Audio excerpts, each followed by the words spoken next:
Hey, welcome to Free PMO. Mhm. So today we're getting into something I think everyone's seen. Those really confusing coworker reactions. Oh, yeah. The ones where you walk away thinking, what just happened there? We've been digging into some common workplace patterns. Trying to figure out the why, right? Mm-hmm. Behind the sometimes really odd behavior. Exactly, the hidden stuff. And the idea here is to, give everyone listening a bit of a shortcut, a way to decode things so maybe collaborations get smoother, less frustrating day to day. Yeah, think of it like getting a peek behind the curtain of the office dynamic. Because we've all been there. A colleague reacts, and it doesn't add up. Totally. So let's jump into some of these like archetypes you might see. First up, maybe Bob the Blamer. Oh, I know, Bob. Deadline gets missed, and boom, it's everyone else's fault. Right, the finger pointing starts immediately. Never seems to land on him, though. So what's really going on there? Is it just defensiveness? Well, often it's deeper. It can come from feeling like powerless in the situation, or maybe a real fear of being judged negatively, of looking bad. So shifting blame is kind of like a shield. It can be, yeah. A way to feel back in control or protect their reputation. Have you ever noticed that? Sometimes the loudest blamers seem, well, a bit insecure underneath. That's interesting. Puts a different spin on it. Okay, who's next? How about Data Dave? The person who, when things go wrong, just responds with pure logic, numbers, metrics, zero emotion. Right.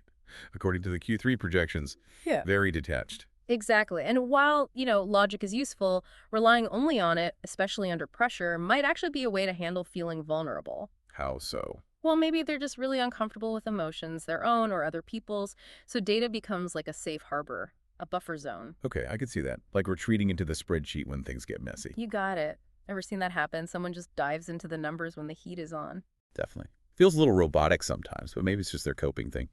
Okay, what about agreeable Amy? Always. Yes, sure, I can do that. Amy. Seems helpful, right? Always pitching in, never says no, avoids any hint of conflict. Yeah, almost too agreeable sometimes. And that constant agreement, that yes to everything, it often comes from, well, maybe low self-worth, a fear that if she says no or has needs, she'll lose approval. So her value feels tied to just pleasing everyone else. Pretty much, making it really hard to set boundaries or prioritize her own workload or well-being. Does that ring a bell? Someone who just can't seem to say no. Oh, absolutely. You almost want to step in and say, it's okay. You don't have to do everything. Exactly. Okay, one more. Joking Jake. Ugh, Jake. Try to have a serious discussion and out comes a joke. Or some complete non sequitur. Yeah, deflects anything heavy with humor. Drives me crazy sometimes. What's the deal there? Well, the humor could be a shield too, actually. A way to dodge pressure he finds uncomfortable. Or sometimes it might mask feeling kind of unseen or overlooked. So the jokes are a way to tear a tear. What? Connect? Yeah. Or just change the subject? Could be either. Diffuse tension, get a laugh, maybe feel like part of the group if he feels a bit on the outside. Have you seen that? Humor as an avoidance tactic. All the time. Makes it tough when you really need to sort something out. So looking at all these, it seems like the reaction we see isn't really the full story. Not at all. These baffling or annoying behaviors, they're often just, coping mechanisms. Surface stuff. Driven by deeper things. Yeah. Like fears, insecurities. Exactly. Fears, insecurities, maybe even just a basic human need to feel valued or like they belong. Getting a sense of that why behind the what, it can really change things. It's like you suddenly get the code. Makes the whole office dynamic make a bit more sense. Right.